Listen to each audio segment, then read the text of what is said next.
Hello everyone. Welcome to the What If Anime YouTube channel. Today, we're diving into an exciting new story that will take your imagination to the next level. Let's get started. What if Naruto fell in love with Weiss Schnee, Naruto x RWBY? But before we start, if you want more amazing stuff like this, then be sure to subscribe to our channel and like this video. Wonder what the professor wants. It's unusual for him to suddenly call me in like this. He said it was very important. I was looking forward to spending more time with RWBY and Young, Summer Rose thought. Summer is a beautiful-looking woman standing at 5 feet 6 inches with pale skin, silver eyes, and black hair with a slight red tint to it. She has a kind face and is currently wearing a long reversible cape with white on the outside and black on the inside. The cape has a dark orange design of a circlet of thorns with white roses spread throughout. Underneath the cape she is wearing black short shorts and a white shirt and a dark orange scarf. Summer is currently seen walking through one of Beacon Academy's hallways. It is late afternoon as apparent with the sun streaming in through the windows, bathing everything in an orange light. She is currently annoyed with her former teacher, mentor, for calling her away from her 4-year-old RWBY and 6-year-old daughter, in all but blood, Yang. She is the wife of Taiyang Xiaolong, who she dearly loved, and she did not mind that he had previously had a child with another woman. Summer actually dearly loved Yang just as much as she loved her biological daughter RWBY. I need to hurry up. Ozpin did say something about it being very time sensitive, and with that thought Summer started to pick up her pace. We soon see her knocking on a door near the top of Beacon's main tower. "Hello, Professor, are you in here?" she asked, looking around the large, mostly empty office. She sees Ozpin standing at the window, with his back to her, looking out over the school. When he hears Summer he turns around and smiles. Ozpin is a tall man at around 6 feet 6 inches and with long disheveled gray hair despite not being that old. He has angled features with thin brown eyes and black spectacles at the end of his nose. He is currently wearing his usual attire of a green suit and black suit pants. Now very few knew this, but Ozpin did have favorite students. He never tried to show favoritism, like any good teacher should, but there is very little you can do about it happening. After all, even teachers are human. Ozpin would admit Summer was probably his favorite students he taught and considers her to be a close friend despite their age difference. It was because of this relationship that he knew he could trust Summer with the task he had waiting. But it is also because of this that he was hesitant to send her. "Ah, Summer, it is good to see you. I hope you are doing well. How are your daughters?" "Doing well also, I hope." Ozpin had not say and young RWBY or Yang, but he knew enough about them to know they could be handfuls when they want to be. "They are doing fine. I left them with Tai and Kiro, so they should be safe until I get back. Although they were upset that I wasn't going to be able to spend more time with them when they heard I had to leave," she responded while giving a semi-playful yet serious glare at Ozpin. Ozpin responded with a small chuckle, "I'm sorry, but you are the only one I feel I can trust with this mission, as it could cause problems if the wrong people were to find out about what is believed to be happening. It has come to our attention that there has been some kind of distortion in the far edge of the Emerald Forest and we can't pinpoint what is causing it. So we are sending someone to investigate to see what is happening and possibly confirm our suspicions. We want to be sure it doesn't pose a threat to us and that it isn't related to the Grimm, especially with it being so close to the academy." Truth be told, he was originally going to send her on a different mission when he called her, but then this disturbance showed up while she was on her way here. The original mission was now going to be assigned to a different team later, so that they could have Summer investigate what exactly was going on so close to his academy. "Grimm, why can't they just leave us alone for a while? I just want to spend time with my children and watch them live peaceful, happy lives without having to worry about some kind of attack by some of those black and white devils." After thinking this, Summer thought about what Ozpin had said and looked at him questioningly, asking, "What do you mean a distortion? You mean like a spike of energy or something?" "No, at least we don't think so. I know this will be hard to believe, but from what we can detect it seems to be some kind of hole in its space-time." Summer gave Ozpin a deadpan stare while he continued, "We don't know what caused this, but we need to find out if it is some new kind of Grimm that caused it, because if it is, it could become a huge threat if allowed to replicate," he stated with a firm frown on his face. There was so little known about the Grimm that it could be entirely possible for one to be able to do such a thing.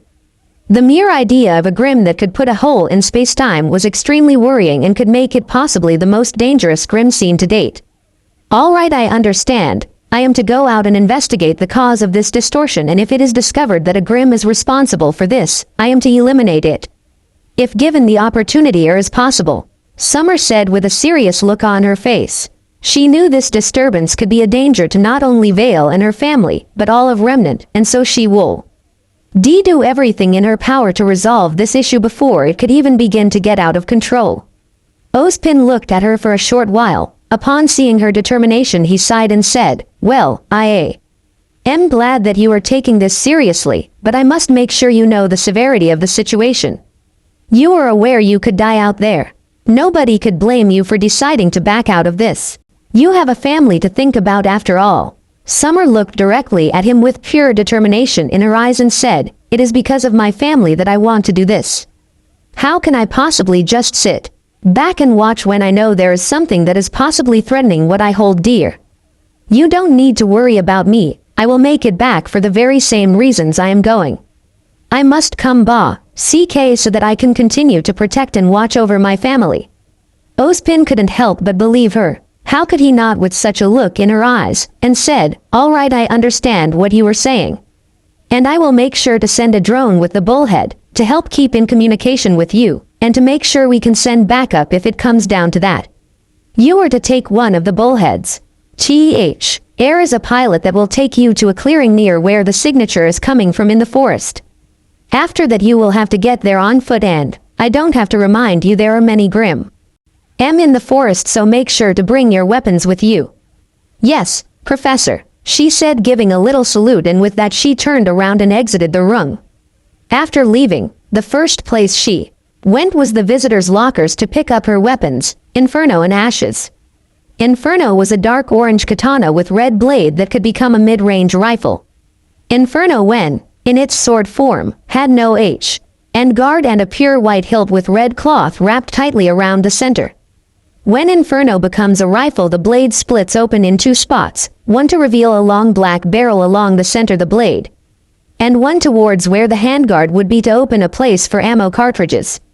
The trigger comes out from inside the hilt as it extends, with while two black bars open on the end to provide a stock for the rifle. Ashes is a wakizashi, which is dark red in color with a dark orange blade and could turn into a large revolver. The hilt was black with dark orange cloth wrapped the same way as Inferno and curved towards the end to provide a grip when in revolver form. Ashes had a thick hand guard that functioned as the cylinder when in gun mode. When the blade opened to reveal the revolver, it was pulled inwards to help keep the length short enough for tight corners. Both weapons were modded to use regular bullets or fire dust, hence the names. Summer strapped the weapons onto her left hip, and with that done she headed to where the bullhead was waiting for her. Once she got on, she prepared for the 4-hour journey it would take to get to the edge of Emerald Forest that the disturbance was supposed to be located. Kanahagakure, Naruto Uzumaki, a small boy of around 6 years old, has blonde sun-kissed hair, tan skin, and 3 whisker marks on each cheek. If one were to look into his ruling eyes, they would see the innocence that only a child so young can possess, but if one had an experienced eye, they would also see a large amount of pain lingering just under the surface. Blonde. The hero is currently hiding behind a dumpster in an alleyway with large amounts of blood of the ground. Now one might think this is a strange place for such a young and seemingly innocent child. The reason for his not-so-normal circumstance is because he is a not-so-normal child. His bright orange jumpsuit, if it can still be called such, is currently torn in several places, and there are several large and bleeding cuts in his skin with countless smaller ones littering his body. The reason for his injuries is because of the mob that he has just managed to escape. The reason for the mob is because it is currently October 10th. Naruto's birthday. He had no idea why people always wanted to hurt him on his birthday. He was too young to understand why the villagers called him demon when he passed on the street. How could anyone expect a child of 5 with so little experience in the world even to hope to understand reasons for such cruelty? Normally Naruto was relatively protected from the mobs, because of the Anbu guard the Hokage set up around the orphanage and the ones for him personally. Today, however, was different, because he had just been kicked out of the orphanage this morning in tea. He personal Anbu had no idea where the blonde had disappeared to after the mobs had chased him off while throwing things at him, like rocks and even knives and shuriken, several of which were still embedded in his skin. This was pretty much the only kind of interaction he had with most people, the others just plain pretended he didn't exist, besides his Gigi, the Hokage, who sadly was often too busy to spend much time with Naruto. As a result, he was rather skittish and weary, for such a young child, around people. He was always terrified they were going to attack him and hurt him again. Naruto sat in the behind the dumpster while trying to catch his breath before continuing to make it to safety. Why? Why do they always do this to me? What have I ever done to these people? I just don't understand. As he thought this, he started to shake violently, either because of the pain in his body or because he was crying. Naruto didn't know how long he stayed there crying, but when he finally broke out of his fit when he heard yelling from close by. With his survival instincts kicking in, he knew that he needed to move to somewhere safer, as they would soon find him if he stayed. Luckily, Naruto knew the alleyways in Konoha very well, because he always wanted to avoid the angry stares he got from people on the streets, so Naruto got out of his hiding spot and started to travel to one of his safe houses he had set up to get away from mobs and bullies, not noticing he was leaving a trail of blood. When he eventually made it, he saw that the safe house was gone. Instead, there was a small tear with what appeared to be some kind of portal in the center.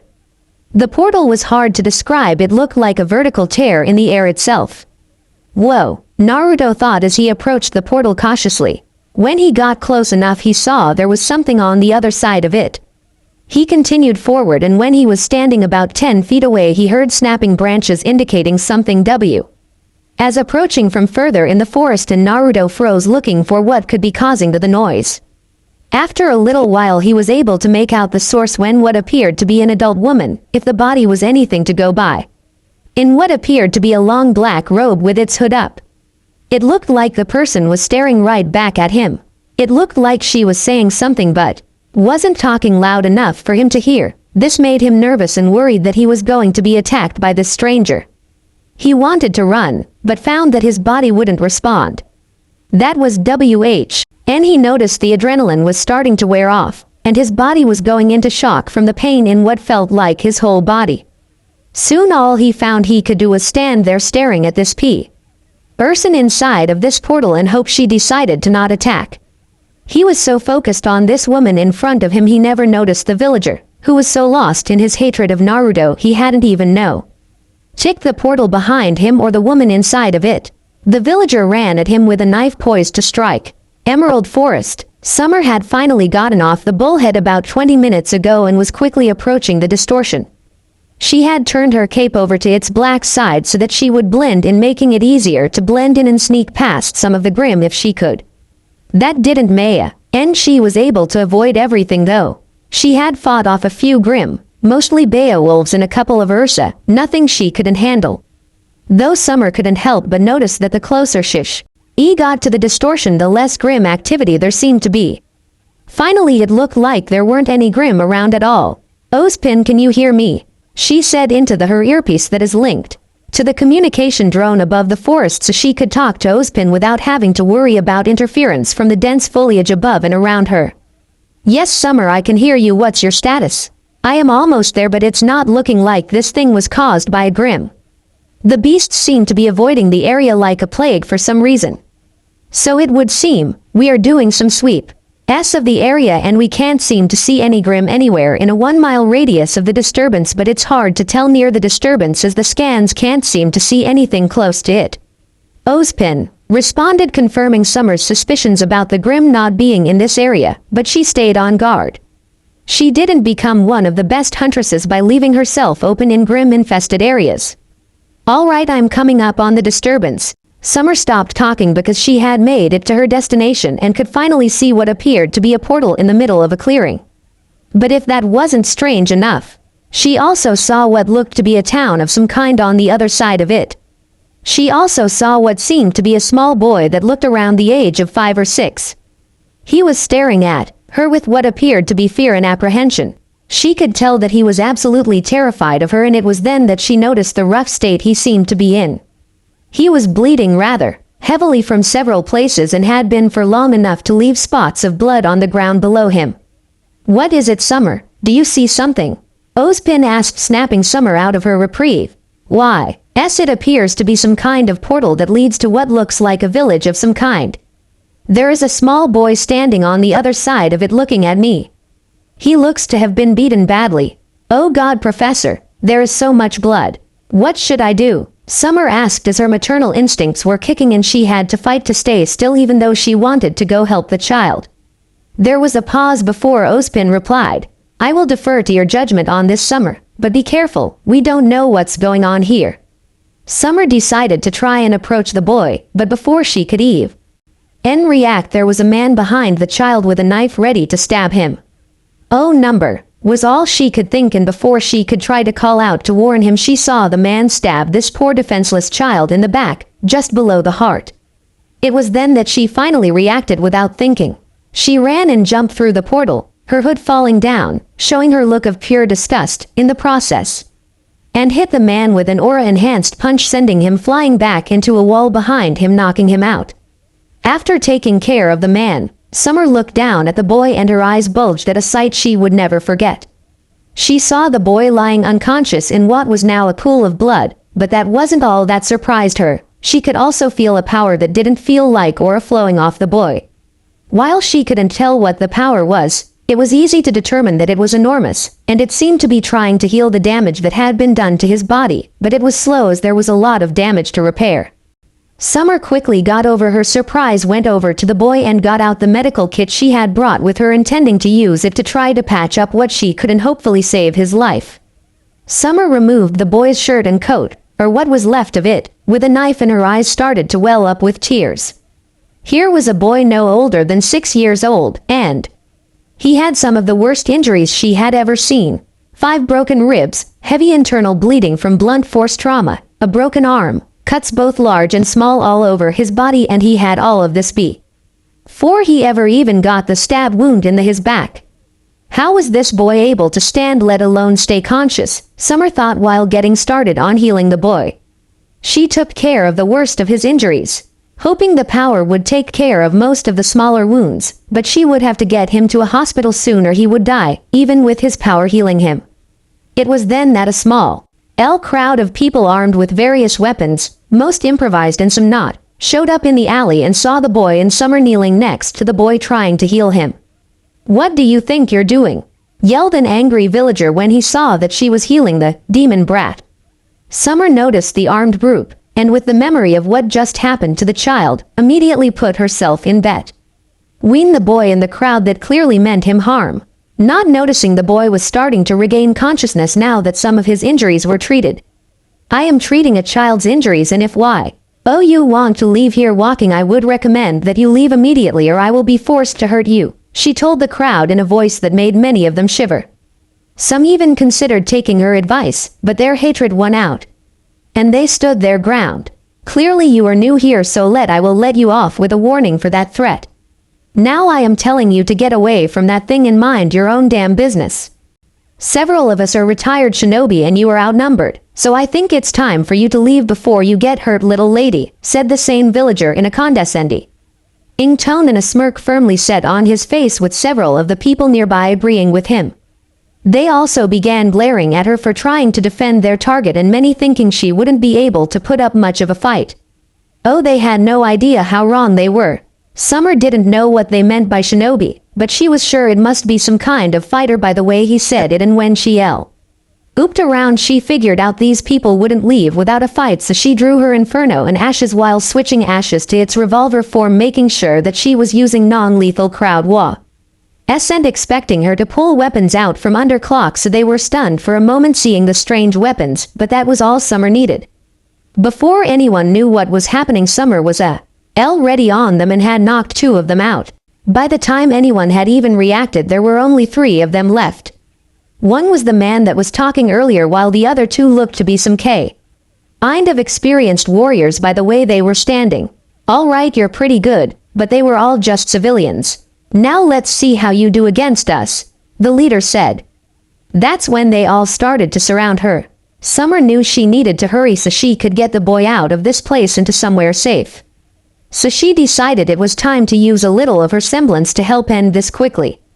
So she focused her aura, and before her would-be attackers did anything, they suddenly found themselves being wrapped up in thorny vines that were shooting out of Summer's body and coiling around them until they could no longer move. Then she knocked each of them out with non-lethal rounds from her revolver. With the fight now over, she turned back to the boy in the portal. That was when she noticed two things. One was that the boy was awake again and looking at her with awe and confusion. The second was that the portal was fading. So acting on instinct, she ran to the boy, picked him up and then ran back through the portal. Naruto kept his eyes closed after regaining consciousness since he could feel several presences near him. He was confused because he didn't feel as much pain as he had expected, considering he was in quite bad shape, even before he was stabbed in the back. He was also confused by this because could tell he wasn't out long enough to have healed sufficiently to fix this much damage, even for him. So something else was going on. That was when he decided to open his eyes. Naruto saw he was still in the same alleyway where he was stabbed and also noticed that more villagers had found him. He then took note that the woman from inside the portal was standing in a defensive position between him and his would-be attackers and was speaking to the group. Naruto was still groggy, so he had trouble hearing. But he did catch her say something about her healing him. All right, that is one mystery solved. Naruto thought to himself, but he couldn't figure out why she would bother. Nobody ever bothered healing or defending him unless they were forced to, like the people at the hospital, and even then they did the bare minimum. Then one of villagers, apparently the leader of this group, began to threaten the woman, saying to not interfere or they would hurt her too. As the man was saying this, Naruto tensed. He knew that she would leave. After all, nobody would face down these odds, let alone to protect him. He also knew that there was no way he was going to be able to escape. He was still feeling too weak to do much besides stay conscious.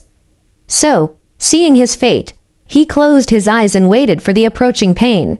However, when he heard the sound of fighting, his eyes again snapped open and searched for the source. What he saw he couldn't believe. The woman was fighting the group of people, and what really surprised him was that it looked like she was winning. She was flowing in between her opponents so fluidly that she looked like a flower in the wind. When the woman had dispatched most of the villagers that had gathered, she went to face the last three that remained. However, Naruto knew this last enemies were going to be tougher than the rest. Because they were veterans of the Third Shinobi War, meaning they had actual combat experience. He knew their backgrounds well enough since he had endured their taunts and harassments ever since he could remember. The leader then tried intimidating the woman, but Naruto could see the worried look in his eyes, but the villager still tried to have them spread out and attack her from different directions. Worry for her safety became curiosity when Naruto noticed that woman herself didn't appear to be worried. He quickly found out why she seemed confident when he saw what looked like vines with the RNS shoot out of her body and wrap around the former shinobi, completely immobilizing them. She then pointed some strange device that shot something out of the end, hitting each of the now wrapped up attackers, knocking each of them out. After this, Naruto watched in amazement as the device suddenly transformed into a sword. The woman then proceeded to strap her two weapons to her waist. After storing her weapons, the woman turned to Naruto and looked right at him. This was the first time he got a clear look at her face, and he was surprised to find that she actually gave him a kind smile for a sec. Before looking behind him and where her eyes widened. She then started to run right at him, but for some reason he didn't feel threatened. When she reached him, he didn't flinch, but he did close his eyes. Nor did he find himself wanting to get away from her touch. He was confused about what was happening before he found his mind questioning what motives she could have for trying to help him. Why? That was one of the many questions running through young Naruto's mind. Why is this person helping me? Nobody ever wants to help me. Maybe she is trying to trick me so that she can hurt me more. Yet no matter how much he tried to convince himself otherwise, he couldn't ignore the feeling of safety and warmth he got from this woman's embrace, nor could he forget what she had done to the villagers in what appeared to be an effort in protecting him. It wasn't even just that she was protecting him, it was the fact that she did it with such an intensity and certainty, like she truly cared. D for his well-being and would do everything she could to keep him safe. Why? Naruto opened his eyes again after he realized he had spoken out loud. Looking around, he noticed he was no longer in the alley but a forest. More specifically, the one he saw through the portal. Why, what? The woman asked with a confused look on her face. It seemed like what she thought what she did was just so natural that it didn't warrant questioning. Naruto was quickly becoming upset with too many emotions trying to break out all at once. Why are you helping me when I am nothing but an orphan, a monster whose own parents abandoned him? When I am just a demon that everyone else ignores? Why would you bother healing me? Why would you bother risking your life for me? Why do you not hit me and insult me like everyone else? Why? Naruto was starting to cry while he was releasing this barrage of questions. He was confused, tired, sore, and most of all scared. He didn't know what was going on or where he was, and now all of the stress today had brought was finally breaking free. He was surprised suddenly when this woman, this stranger he had never met before, suddenly put him down and began hugging him. Nobody had ever held him like this. The feeling he now had was nothing compared to what he felt before when she was carrying him. It was like he was being told that he could finally let down his guard and not have to worry about betrayal or about someone sneaking up on him.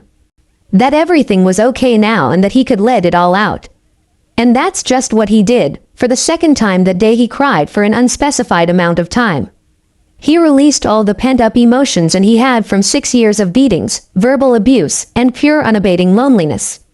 He cried like the child he was on this woman's shoulders until he finally fell asleep from exhaustion because all of that day's excitement. Everfree Forest. Summer POV. Summer was so shocked when she heard the onslaught of questions about why she would even bother helping him. It's like he has never had anyone look out for him before, she thought, and then she realized that just might be right considering the treatment he was receiving when she first arrived. Poor thing must have had it so rough growing up. No child should have to be raised in a place where he is utterly despised. Summer could tell that the boy was extremely confused about what was going on around him. How could he, no child that young, could possibly hope to understand what exactly had just happened? Hell, many adults would have trouble processing it all. So Summer did what she always did for her daughters when they were crying. She started hugging the poor boy. At first he seemed surprised by the sudden move, and she worried that something was wrong, but then she felt him relax and just continued to cry on her shoulder till he eventually passed out. Looking down at the boy in her arms, she couldn't help but think that he looked cute. No child this innocent looking deserves to be treated the way he was, thought Summer while the words and actions of those villagers replayed through her head. It was then that Summer made a decision that would one day affect all of Remnant. She decided that she would take in this poor child and raise him with all the love and care all children need. Summer had worried at first when she realized that she had taken him from his world, but now, after hearing how much pain he had gone through, she knew that he was much better off here with her, and she would make sure that he would have a loving family. Summer would talk break from missions for a while until she was sure that the boy would be recovered from whatever he had experienced in that horrible place. Summer, are you there? Summer jumped when she suddenly heard Ozpin's voice in her ear. She then remembered why she was out here to begin with. Yes, I can hear you, Ozpin. I'm sorry if you have been calling me, but you won't believe what just happened. Sue, MMER then went on to summarize what she had done since their last communication. Well, this is certainly an interesting situation that you have gotten yourself into. I think this is a discussion best had in person. And it also sounds like the boy needs some medical attention and a good bed, so get back here as soon as possible. And with that out of the way, Summer decided it was time to head back to the Bullhead and the academy. So, while moving the boy onto her back and under her cape, she left the clearing where the portal used to be and headed in the direction of where she had left her transportation. Beacon Academy's infirmary room. Summer sat next to the bed where the boy she had met only a few short hours ago lay. Ozpin just left after getting debriefing her about everything that had happened inside of the portal and all the information he could get on this child, and after hearing what Summer wanted to do, said that he would take care of everything needed for him to join their society. When they arrived in the infirmary and got all his bandaging unwrapped to check his condition, they were surprised that he had almost completely healed. His bones were mended and almost all of His cuts were completely healed with no trace they were there at all. The only exception to this was the place he was stabbed in the back where there was still a small cut, but it too was rapidly healing. The doctors said that he was just sleeping now and would most likely wake up sometime soon. It's nice to see him so relaxed instead of tensed up like he was before, Summer said, relieved that Al seemed to be much more relaxed than he was on the trip here. It was true. For the majority of the ride in the bullhead he was tensed as if he was having a bad dream, and he had finally started relaxing a little when they were about to arrive back at the academy. Summer decided that she should call Taeyang and let him know what was happening. She knew he would understand and agree with her, so he could know what was happening and prepare things a little before she came back with the newest member of their family. When she came back into the room, she saw the boy was stirring in his bed. She once again took the position next to the bed and watched as he once again rejoined the world of consciousness. Naruto looked around the room and his eyes landed on her. They looked at each other for a short while, and Summer happily took note of the fact he didn't seem nearly as guarded around her as he did before he had passed out. She didn't know what the cause of this was, but she wasn't going to question a good thing. "Hello, I just realized we don't even know each other's names yet," she said with a small chuckle. "My name is Summer Rose." "What is your name?" Naruto considered the woman, now named Summer, before him. He could see the sincerity in her, and he could tell that she truly didn't mean him any harm because she was giving off the same vibe, though slightly different, as his Gigi did when he spent time with him. Naruto knew that he could trust her and finally decided to respond. Naruto Uzumaki." That was all he said for now, and she seemed appeased with his brief response. "All right, Naruto, I am sure you have some questions and I am perfectly willing to answer them to the best of my abilities," Summer responded kindly, giving him a smile that he couldn't help but return. Naruto considered for a moment before asking, "What happened?" "We aren't entirely sure. We found a disturbance in the forest and we didn't know what it was, so they sent me out to check out what was going on. You know what happened, and after I went back through the portal I looked back and it was no longer there. When we did scans to see what happened, we couldn't find anything.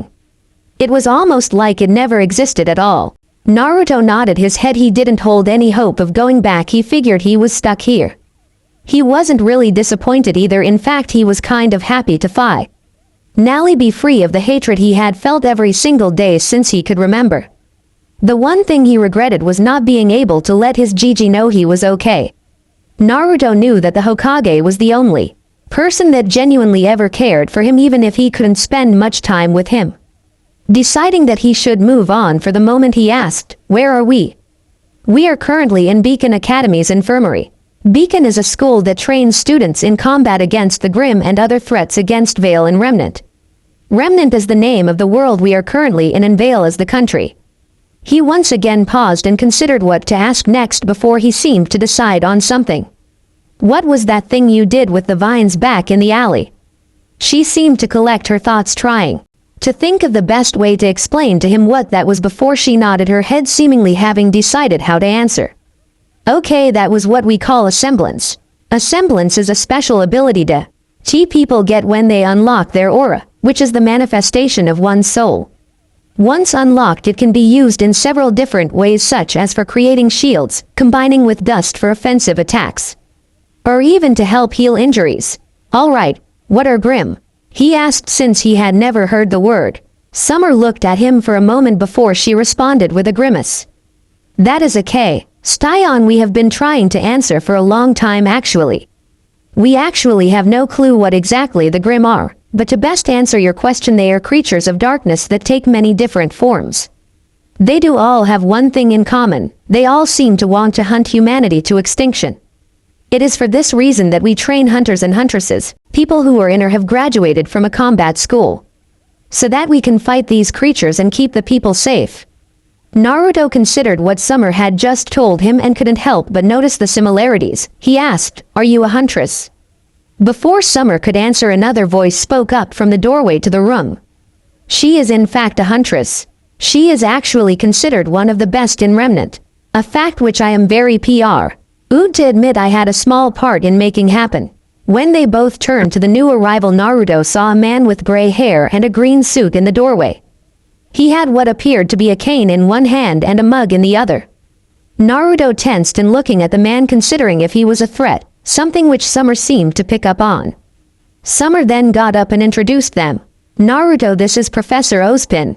He is actually the headmaster of this school and also one of my teachers when I went here, she said before turning to the now named Ozpin. Professor, this is Naruto Uzumaki. I was Akshua, LLY, just answering a few questions of his. Ozpin nodded at this before he asked her, have you asked young Naruto about what you proposed to me earlier? After he asked this, Naruto looked at Summer with a questioning glance, only to see that she was glaring at Ozpin. No, I was planning on asking him after he was a little more comfortable with everything that's been going on, she said a little heatedly while still glaring at Ozpin, who just looked away and took a sip of his drink. Asked me what? Naruto reinserted himself into the conversation with a curious glance between the two adults in the room.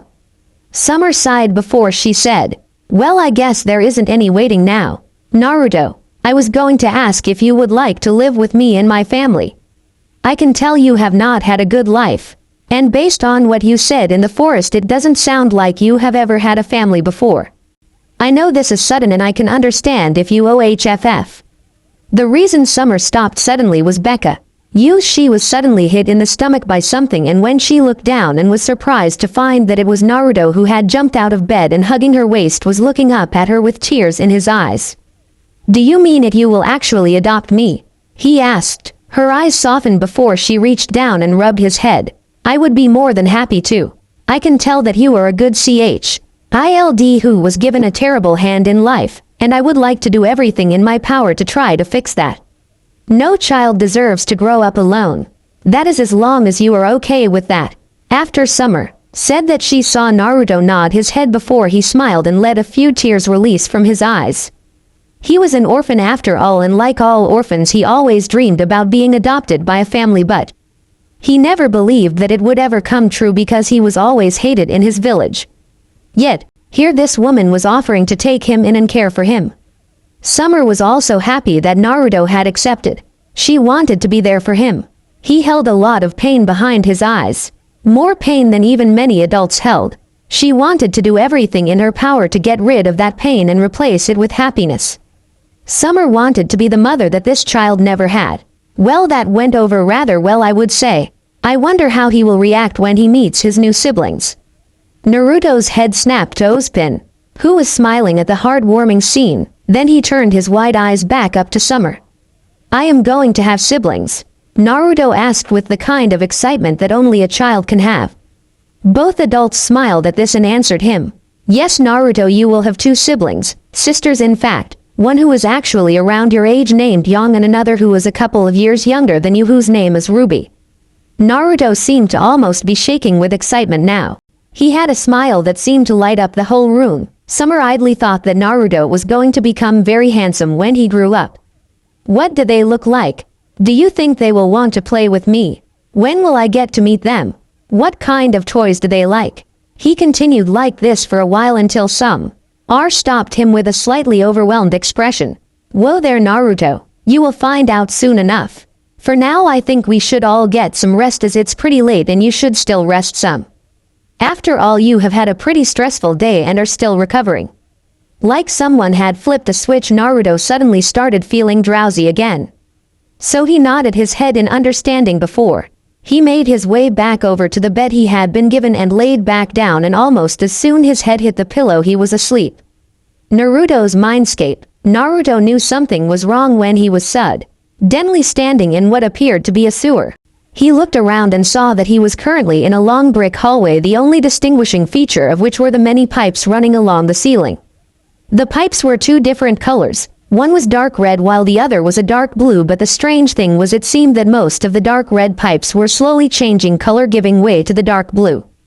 Deciding to move forward, Naruto chose a direction and started walking, and he noticed that there didn't seem to be any turns or shoot-offs from the main hallway.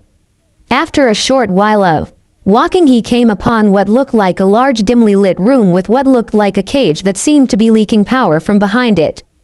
Figuring there was very little else to do, he entered the room and approached the cage. However, before he even made it past the halfway point, something moved on the other side of the bars and started to come into the light. What he saw made his eyes go wide. What stood before him was what appeared to be a giant fox. It looked to be almost the size of the Hokage monument back home. It had dark orange fur with black around its eyes, mouth and the inside of its ears. To top it all off, it had 9 long tails spread out behind it. If that wasn't enough to surprise Naruto, his eyes almost bulged out of his head when he heard it speak in a deep booming voice. "So we finally meet. I have been hoping that you would enter your mindscape soon, or else I was thinking I would have to force you to enter, and that would not be a fun experience for either of us. I'll introduce myself and get a few questions out of the way. I am the great Kyuubi no Yoko, a Biju, or a being made of pure energy. No, I was in fact not killed by the 4th Hokage as everyone in your generation was told. Instead, I was sealed inside of you on the day of your birth. I am the reason why everyone in that stupid bigoted town treated you so poorly. I am the reason you were forced into solitude for all of your life so far. And I am truly sorry about that." The Kyuubi started off confident and proud, but towards the end sounded sad with his head down so as not to see Naruto's reaction. The Kyuubi had done a lot of thinking since he had been sealed away again inside Naruto. He had come to respect Naruto's real parents and what they had done that night. Kyuubi decided to wait and see how his new host turned out. So he watched everything that had ever happened in Naruto's life play out in front of him. To say that the Kyuubi was not pleased with what he saw was an understatement. He watched as the people of Naruto's village did everything in their power to make Naruto's life a living hell, all the while they were pretending like their actions were justified. The Kyuubi was anger. Why that they would treat such a small child, who did nothing wrong besides being born, with such disdain and ignorance. He could feel the soul-crushing loneliness Naruto felt every day. He felt all of the pain that Naruto felt when he was insulted and attacked, but the worst part was when he watched as Naruto fall asleep nearly every night crying, wondering why the villagers treated him like this. His was the hardest because the Kyuubi knew that he was the reason for the suffering of his container, the son of the only 2 humans he had ever come to respect since the passing of the sage. Naruto stood there stunned for what felt like hours as he processed this new information. At first he wanted to deny it, say that it couldn't possibly be true, but the more he thought about it, the more sense it made. Then Naruto wanted to be mad at the Kyuubi since it was the reason his life had been a living hell, but then he remembered what it said, and saw that it truly regretted what had happened to him, even admitting its own fault. After considering all of this, he gave a small sigh and began walking forward towards the cage. The Kyuubi had lifted his head when he heard movement and watched as Naruto entered his cage. What happened next surprised the Kyuubi more than anything had in a long time. He saw Naruto reach out with a fist and a bittersweet smile pointed at him.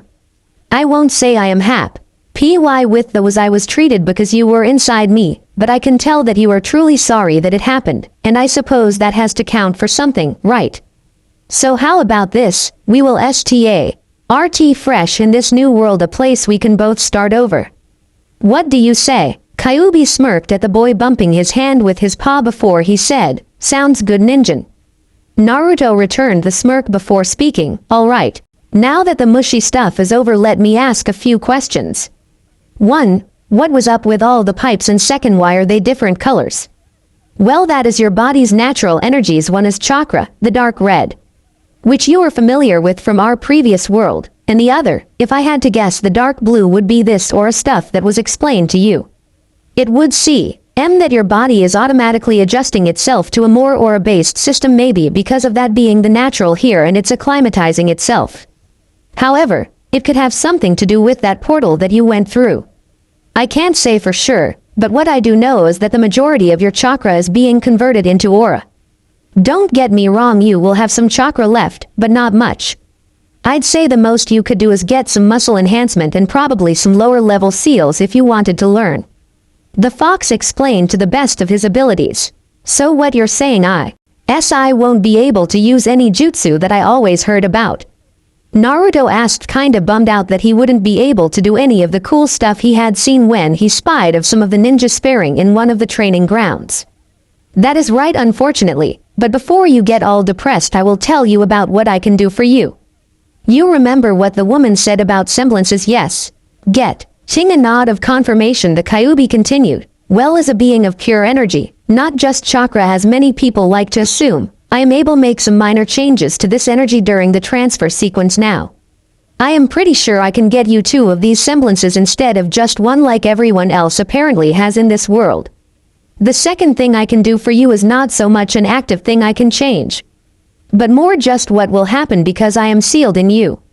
Your aura will be much denser than most people's, allowing you to do things with it that others can't. Now that isn't to say why. You will be able to use these abilities all the time as they are likely to spend a lot of energy.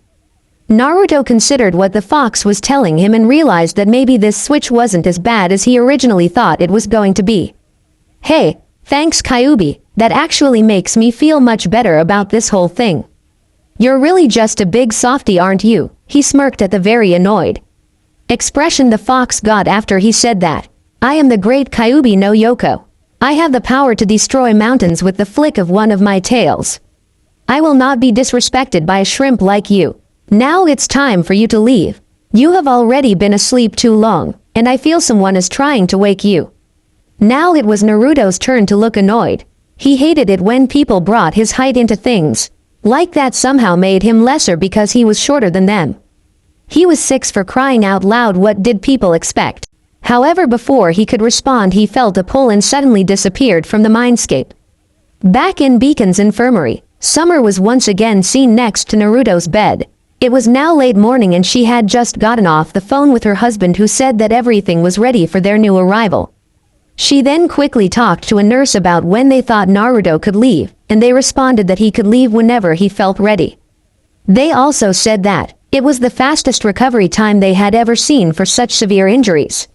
With that done, she decided to wake Naruto and see what he wanted to do.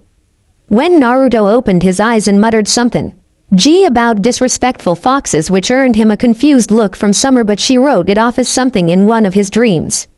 Summer then cleared her throat to get his attention. When he was focused on her, she greeted him. Good morning, Naruto. How did you sleep?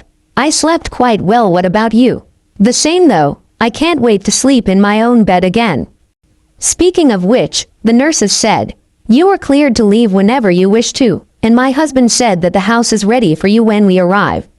So the ultimate question is, do you feel ready to leave yet, or do you want to wait Heil and get more acclimated to what's happening? Naruto considered this question for a short while before he gave another one of his brilliant grins and said, I am ready to go. He was so excited to meet his new family. I am so nervous, Naruto thought to himself. He was currently squirming in the back of Summer's car. What if they don't like me? What if they think I'm a demon like all of the villagers and don't want me anywhere near them?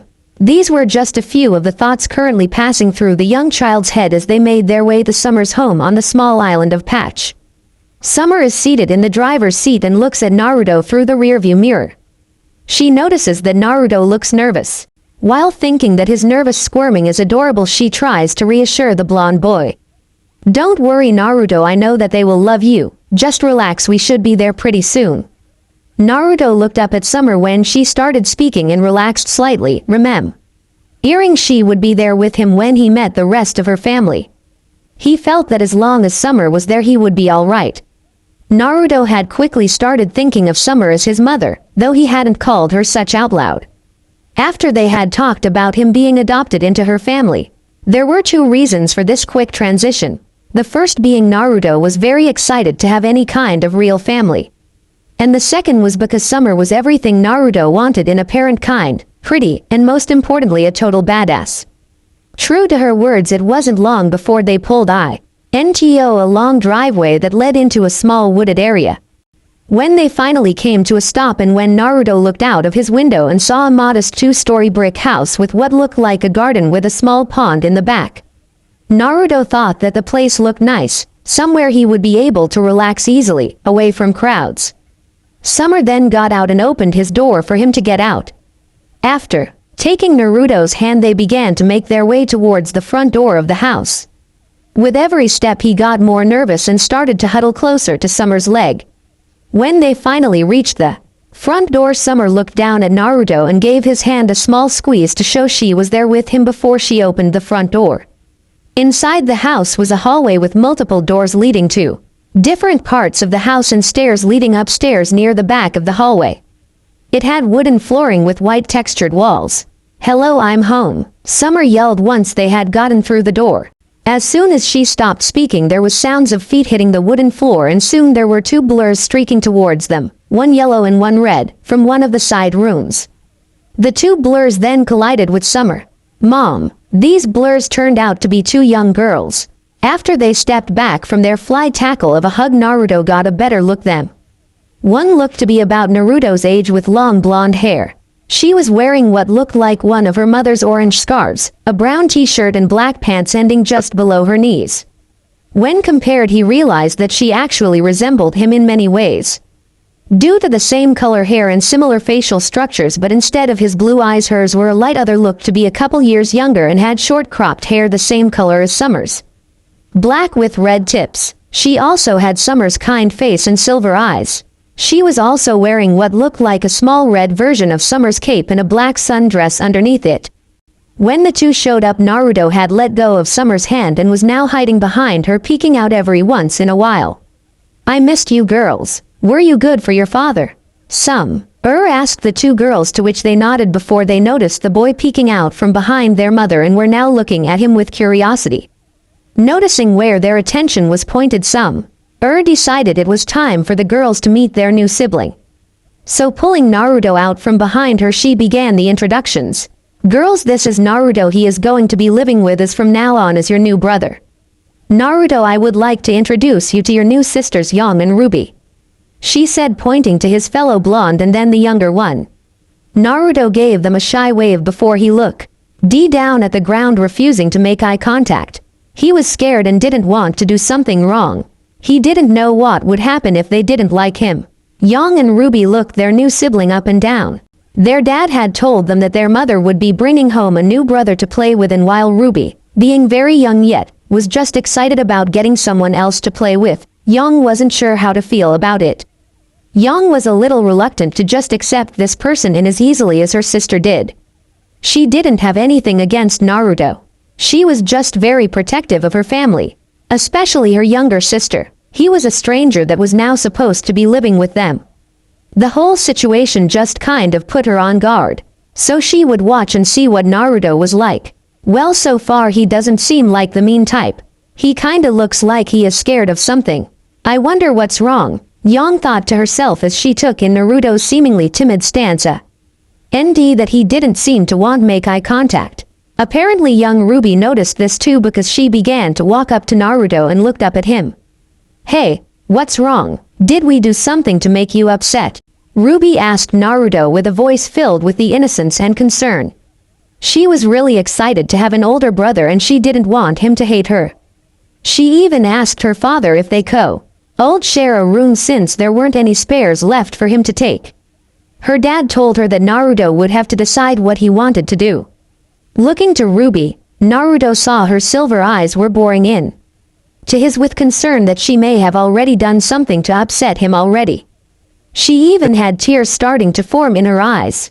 Not liking that he may have upset her, he quickly began shaking his head while saying, "No. You didn't do anything wrong, I swear. Please don't cry." RWBY instantly cheered up and hugged Naruto in relief that he wasn't upset with her. Naruto was so caught off guard by the sudden hug that just stood there trying to figure out what just happened. He had never had much interaction with other kids, and he had been forced to mature faster than others, so he didn't know they could change moods at the drop of a hat. Summer was trying to hold back a giggle when she saw the pure look of confusion on Naruto's face. Leave it to RWBY to completely distract him from his unease. It also seems that Naruto has a weakness for crying girls, she thought. She was happy that RWBY seemed so accepting of Naruto. She hoped her energy and happiness would help break Naruto out of his shell a little faster than it would normally take. Summer then saw that Yang was hanging a little bit back, being abnormally quiet. Summer wondered if something happened and made note to ask her about it later. For now she would try to get Naruto settled in a tour of the house. "Hey girls, where is your father?" Summer asked, wondering why Taeyang didn't seem to be in the house even though he said that he would be here to greet Naruto when they got here. Yang spoke for the first time since she had greeted Summer. He said he was going to the store real fast to buy some food for dinner. Summer nodded her head at that. Well, while he is out, how about we give Naruto a tour of the house? After the tour, Naruto had a general layout of the house. Naruto was astounded by everything he saw. The first floor had a few closets, a bathroom, a living room, and a kitchen dining room. The second floor had a small storage space and 3 bedrooms, each with their own closet. Naruto quickly realized there was now a numbers problem with the bedrooms, but figured it would be discussed later. It was shortly after the completion of the tour that Taeyang had gotten home. Taeyang was a tall man, with short blonde hair a little darker than Yang's. He was wearing a white button-up shirt with green tie and black pants. When he spoke, he had the kind of voice that was both warm and demanded respect. When Naruto met him, he was embraced in a tight hug by Tai, and before he released Naruto, he told him to come to him if he had any problems with anything. Naruto found himself rather liking the affectionate man and the kind aura he gave off. At dinner, a multitude of things were discussed about what was expected of Naruto and how things would work until he was all settled in. It was decided that Naruto was going to be homeschooled by Summer for a while to get him acclimated to the customs and the new technology this world has. Naruto had explained to Summer that very little of the technology on this world existed in his former one. Summer also knew that it would raise a lot of questions if Naruto showed up suddenly at school when they hadn't really come up with much in terms of Naruto's cover story in official documents. Since they couldn't just tell people he came from an entirely different world. Eventually things winded down and it was decided that he would sleep with RWBY in her bed until they got him a bed. RWBY was extremely excited by this fact. He was currently lying on his side and thought about all of the things that would be happening soon. It seems things are going to be interesting for a while. I just hope things go all right, he thought before he eventually succumbed to sleep. 4 years later, Naruto, now 10 years old, had been in his new home for a little while now and was starting to get used to how things worked here.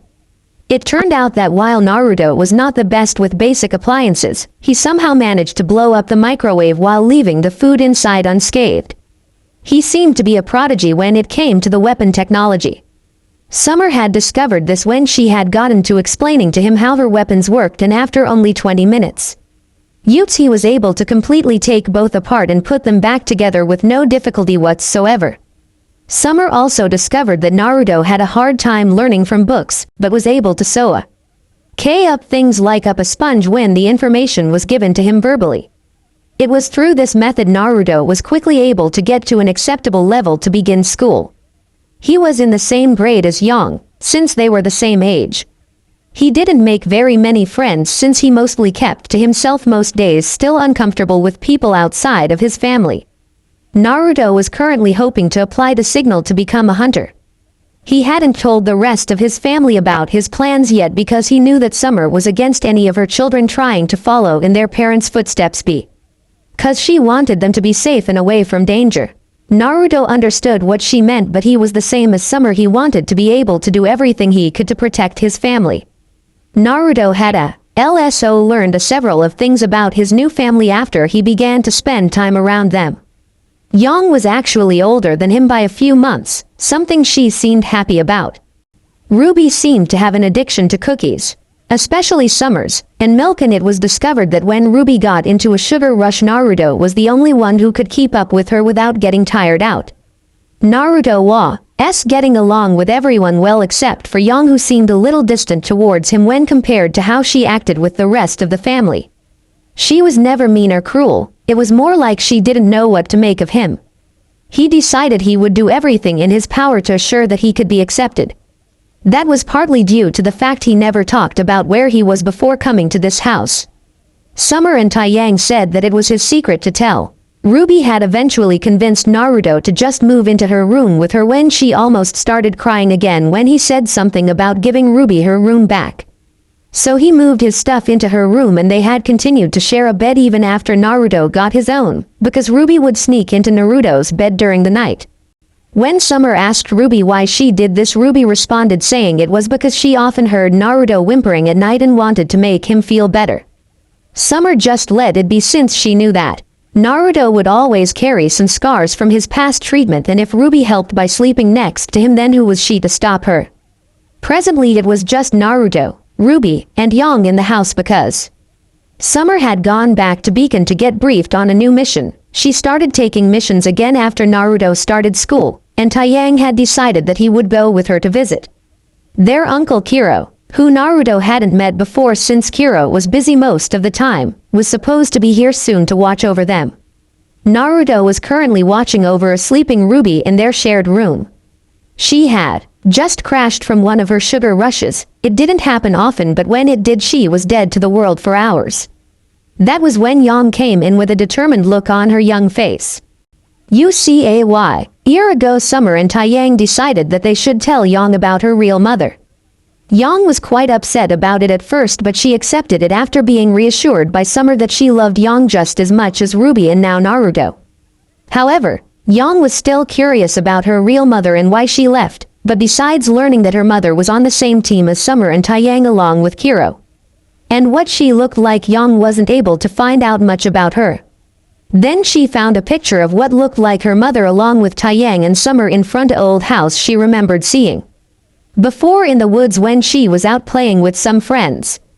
She was determined to see if she could find anything out about her mother there. So she went to go grab Naruto since he had been trying to help her when she looked for information on her mom. "Hey Naruto, come on. I just found a clue about my mom. I need to go check it out," Yang said after finding him. "What? You did? What is it?" Naruto asked. He was excited for Yang. Since as an orphan he understood what it was like to wonder what your real parents were like. "Yeah, I found a picture of her standing in front of a house I have seen before on the island. Come on, I have to check this out." Yang decided not to mention that the house was in the middle of the woods on the other side of the island and it looked like it had seen better days. "But what about RWBY? She just crashed and we can't just leave her here," he said. Naruto was trying to come up with an excuse to keep her from going because he was getting a bad feeling about this. "We can just put her in the wagon and pull her with us," she started, but when she saw that Naruto was hesitating, she decided to do something she knew she would feel guilty for. She decided to play on Naruto's need for acceptance. "Hey, come on, I really need this. If you were a real brother you would help." Naruto felt like he had just been struck. He hadn't expected Yang to say something that. Naruto knew that Yang didn't really mean it, but it still hurt to hear her say that after this long. He was still wanting her to open up to him, so he decided that he would go with her to help, if only to make sure she was safe. "Okay, fine, let's go." So they laid down a cover in their red wagon and put RWBY inside with Yang and Naruto switching who was pulling it along as they went. They walked for hours, partly because Yang didn't remember exactly where the house was, but they finally got there with Yang being bruised up and exhausted, barely able to move, while Naruto was just kind of tired and a little sore. The first thing Naruto and Yang noticed was a big hole in the front of the house that Yang didn't remember seeing there before, and the rest of the property was torn up like something was running around in it. Naruto recognized that they looked like Beowulf tracks from the pictures he had seen in tracking books. "Yang, we need to leave now," Naruto said urgently, hoping they could get to safety before something happened, but when he looked over he saw that Yang was staring at the house in fear.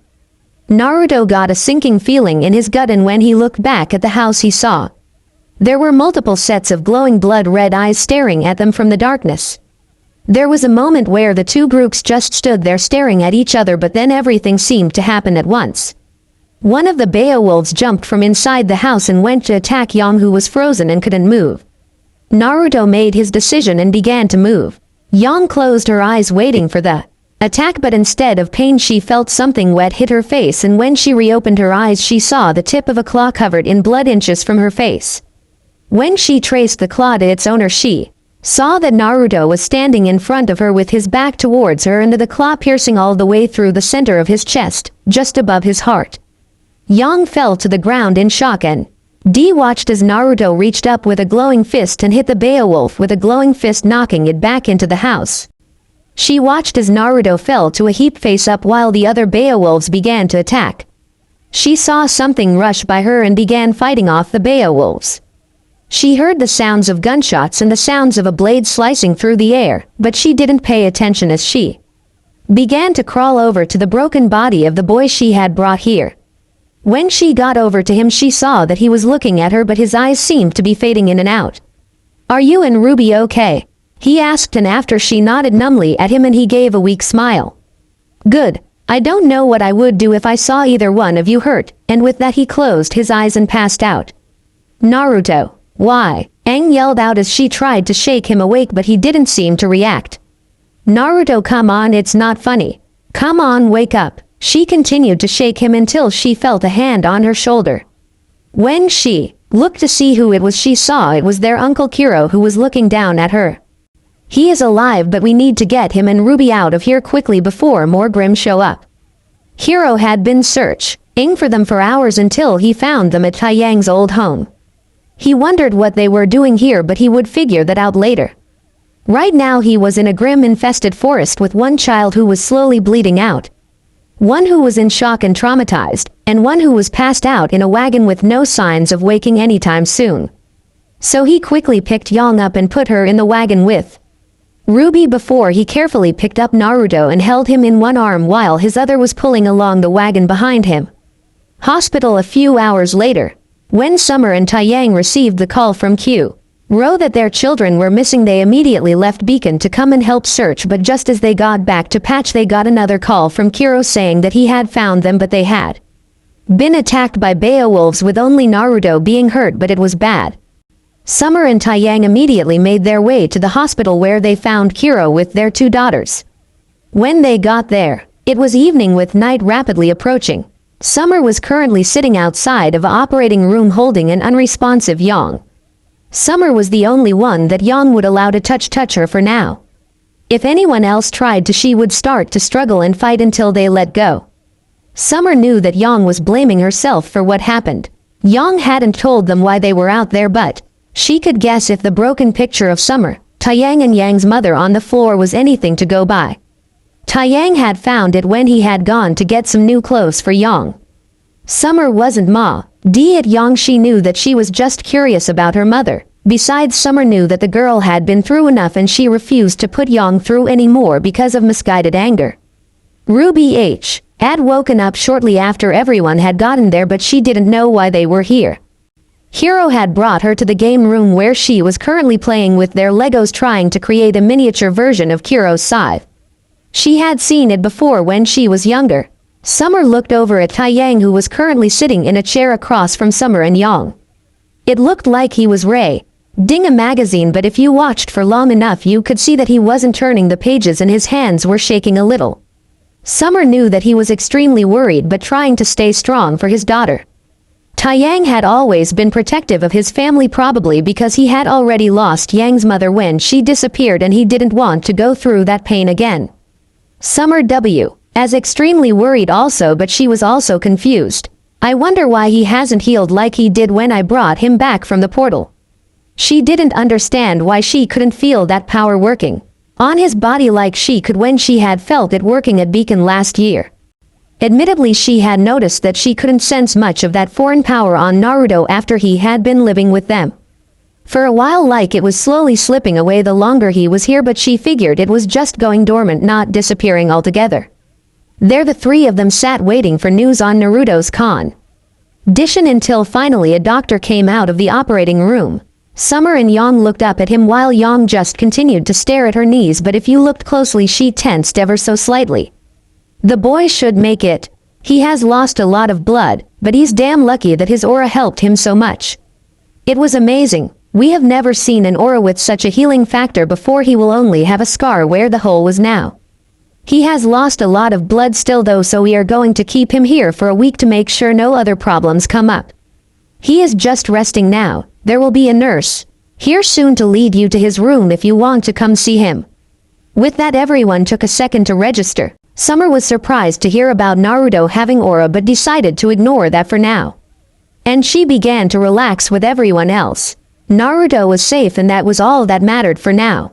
So before they left with the nurse, they got Ruby and Kuro from the game room and then headed towards the game room. When they got there they saw Naruto lying in a hospital bed. The nurse had told him he would most likely be asleep till morning. After they had all entered the room, RWBY had quickly climbed into the bed with Naruto, where she could now be seen sleeping. Yang had actually also fallen asleep, but she was on a chair next to it, her hand holding onto his while her head laid on the bed. Seeing that the children weren't going to move anytime soon, the adults quickly got prepared to sleep also. Hiro used some of his connections to keep this a private room and let them stay here for the night with Naruto. Next morning, everyone in the room is still sleeping, but Naruto is beginning to stir and soon his eyelids began to flutter open. He tensed when he didn't recognize his surroundings, but he was able to quickly remember what happened and guessed someone had gotten him to a hospital. That was when he looked around the room and saw that he wasn't alone. He smiled as he looked till his eyes landed on a pair of light purple eyes that were staring right back at his. Naruto recognized the look in Yang's eyes. It was confusion with a small amount of anger. Yang had woken up when she felt Naruto's hand tighten when he tensed up. Now she would have her answers about why he had done something so stupid. She had done a lot of thinking last night as she was coming out of her shocked state. Most of her thoughts were consumed with guilt, but some were trying to figure out why Naruto had moved in front of her in the first place. She knew that they hadn't gotten very close since he came here. Definitely nowhere close as him and RWBY, so why would he risk his life on her? Deciding that she wouldn't wait for Naruto to speak first, she quietly asked, "Why did you do something as stupid as to take that claw for me?" Naruto flinched at her tone that confirmed that she wasn't just mad, she was pissed. "Because you are my family and I want to do everything I can to make sure that you're safe. You guys are the first people to show that they were willing to accept me for who I was. I am more thankful for that than you could possibly ever imagine." "What do you mean we were the first people to accept you? Was it really that bad before you came here?" They both looked over and saw that it was young RWBY who asked that, apparently awoken by their conversation because she was laying next to Naruto.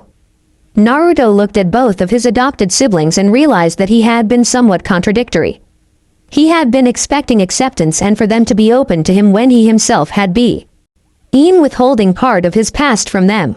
With that thought, he decided it was time to tell them about his childhood and where he grew up. So he told them of the villagers' treatment of him. He told him of the times he would cry himself to sleep, and most importantly he told them of how he had actually come to this world. Yang and RWBY were surprised that Naruto was from a different world. While most wouldn't believe him, they were still young and easily accepting of things, but they thought that it would explain why he didn't seem to understand anything about the world when he first got here. They also began to understand why Naruto was always looking to be accepted but also weary of any new people coming near him. Yang then realized just how much it had to have hurt Naruto when she had basically called him a bad brother. "Naruto, I'm sorry for dragging you out to where..." Yang began but stopped when she felt Naruto squeeze her hand, and when she looked at him he began, "There is nothing to forgive. I understand the want to know who your real parents are. I just want you to promise me that you will stay safe, because I meant it when I said I wouldn't know what to do if you were hurt." Yang blushed slightly, though she didn't understand why, but nodded nonetheless. She decided that she would try to give Naruto the same support and protection that he wanted to give them. Yang didn't want to feel useless again and only be able to watch as Naruto got hurt protecting them again. She would do everything she could to make sure they both were safe as their older sibling. The end. Now we will see you in the next video.